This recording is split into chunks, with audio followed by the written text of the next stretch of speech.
Double mind ہونا یا فیصلہ نہ کر پانا ایک بہت اہم اور گہرے مسئلے کی طرف اشارہ کیا ہے جو کئی لوگوں کو درپیش ہوتا ہے۔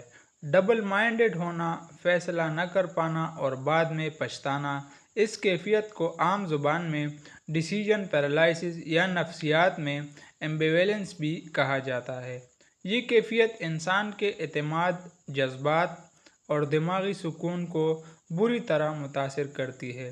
اس کیفیت کی علامات یہ ہیں: بار بار سوچنا لیکن کوئی قدم نہ اٹھانا، اگر ایسا کیا ہوتا، جیسے خیالات کا بار بار آنا، اندرونی بے چینی اور دباؤ، ہر فیصلے میں شک محسوس کرنا، چاہے وہ چھوٹا ہو یا بڑا، کسی خطرے یا خوشی کا شدید ادراک لیکن عمل کی ہمت نہ ہونا۔ اس کا حل کیا ہے؟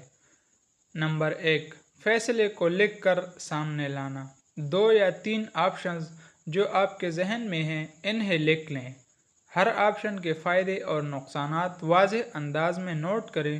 جب آپ چیزوں کو لکھ کر دیکھتے ہیں تو وہ زیادہ واضح ہو جاتی ہیں۔ نمبر 2، اپنے خوف کو پہچاننا۔ اگر ہم فیصلے اس لیے نہیں کر پاتے کیونکہ کہیں نہ کہیں ناکامی، تنقید یا نقصان کا خوف ہوتا ہے، خود سے سوال کریں، میں کس بات سے ڈرتا ہوں؟ اگر وہ ہو بھی جائے تو کیا واقعی میری زندگی ختم ہو جائے گی؟ نمبر 3، تھوڑا سا عمل، مکمل حل نہیں۔ اگر آپ کو کوئی فیصلہ بڑا لگ رہا ہے تو اس کی طرف چھوٹے قدم اٹھائیں۔ جیسے اگر آپ کو نوکری بدلنی ہے تو فوراً استعفیٰ نہ دیں، پہلی نئی نوکری تلاش کرنا شروع کریں۔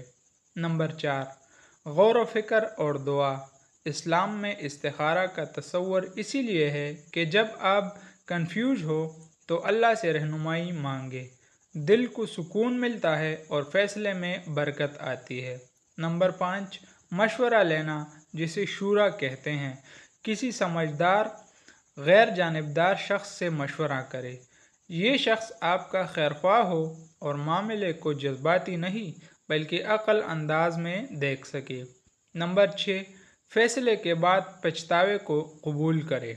انسان کامل نہیں ہوتا۔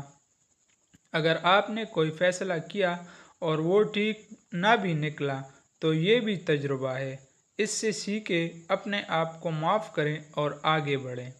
یاد رکھیں، غلط فیصلہ بھی کبھی کبھار نہ کرنے سے بہتر ہوتا ہے، کیونکہ حرکت میں برکت ہے